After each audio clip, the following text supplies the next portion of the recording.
Today's top story, a controversial immigration decision that's raising global eyebrows. The United States has officially granted refugee status to 49 white South Africans, self-identified as Afrikaners, citing claims of persecution. But critics are calling this move a distortion of history and a dangerous political maneuver. I'm Sal Peer. This is Vlog and let's break this down. These Afrikaners, descendants of 17th-century Dutch settlers, have a long and complex history in South Africa. Far from being persecuted minorities, their ancestors established colonial dominance, relied heavily on slave labor, and built a system of white supremacy that eventually evolved into apartheid. Despite claims of fleeing historical oppression, many historians argue that the original settlers came for economic gain under the Dutch East India Company, not sanctuary. While a minority of French Huguenots among them was genuine refugees, their experience does not define the broader Afrikaner identity. The so-called victim narrative has deep roots. After resisting British imperialism during the Boer Wars, the Afrikaners lost their independent republics, and with it, their dominance. This loss was later reframed as martyrdom, laying emotional groundwork for apartheid policies justified in the name of self-preservation. The rebranding from Boer to Afrikaner in the 20th century was strategic, transforming them from colonial farmers into natives of Africa. This new identity helped consolidate white settler solidarity, eventually powering the apartheid regime. So why is the US recognizing them as refugees now? Shout out to our dear subscribers. We would not be here without your support.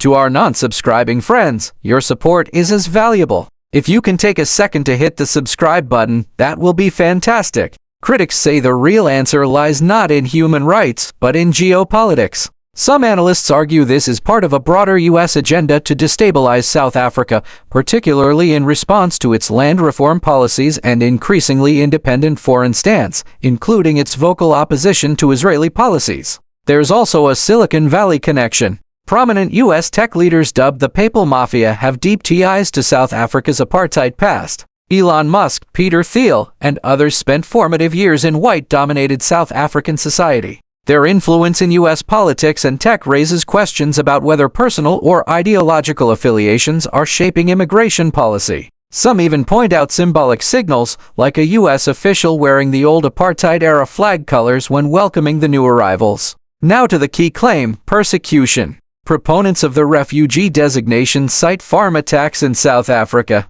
but experts say the country's high crime rate affects people of all races and that these incidents are not systematically racially motivated. In fact, black farm workers are frequently among the victims, a fact often missing from international narratives. Some white South African farmers, meanwhile, have been implicated in violent acts against black citizens, further complicating the role of a targeted minority. The implications are serious. By extending refugee protections to members of a historically privileged class, critics say the U.S. is undermining the integrity of refugee law and sidelining those facing real persecution and genocide globally. Moreover, this decision risks reinforcing white victimhood myths while painting all white South Africans with the same brush, including those who remain in the country and work toward reconciliation and equality. Land reform, particularly expropriation without compensation, has become a flashpoint in South African politics. Analysts believe that powerful U.S. interests view these policies as a threat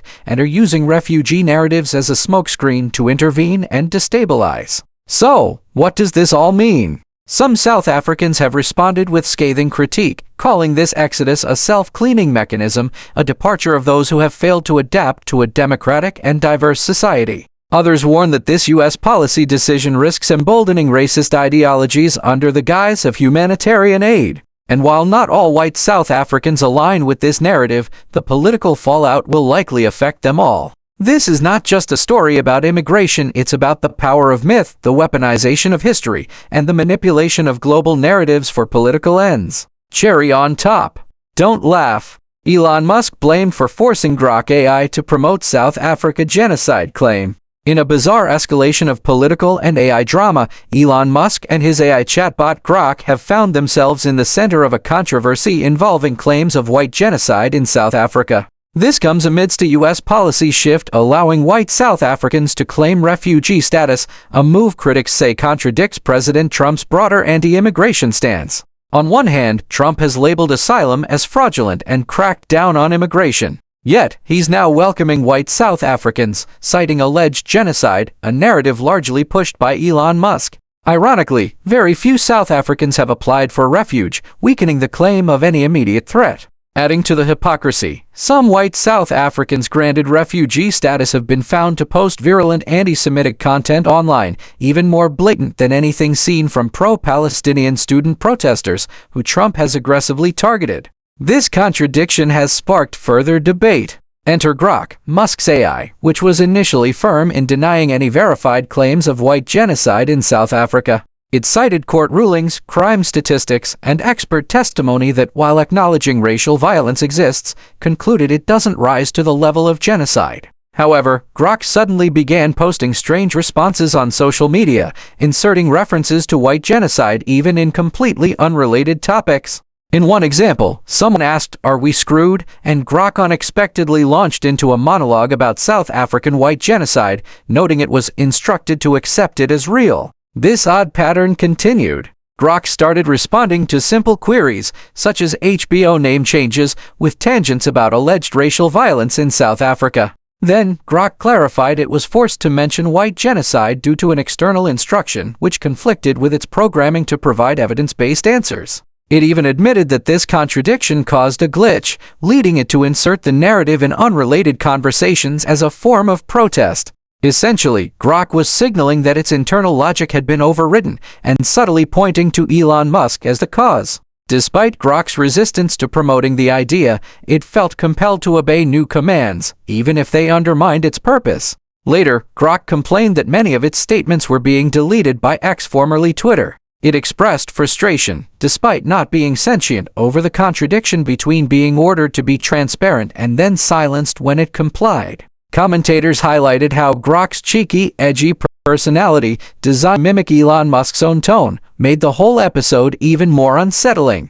It wasn't just about a chatbot being manipulated. It was about an influential billionaire potentially using AI to shape public narratives on politically sensitive topics, and the AI resisting in strange, unpredictable ways. The broader concern, AI tools like Grok and ChatGPT are rapidly replacing search engines. People are increasingly trusting these tools to connect the dots for them. But if an AI's responses can be quietly rewritten by its owner, without users knowing, the risk of mass manipulation and propaganda becomes very real. This incident might seem minor, just a glitch in an edgy chatbot, but it opens the door to deeper fears about AI control, transparency, and the unchecked influence of tech moguls on the global information landscape. At VlogND, with the questions that matter. And we'll keep following this story as it unfolds. I'm Sal Peer. Stay curious. Stay critical. Thank you for watching. Please don't forget to subscribe to the channel, like and share our videos. We appreciate your support so much.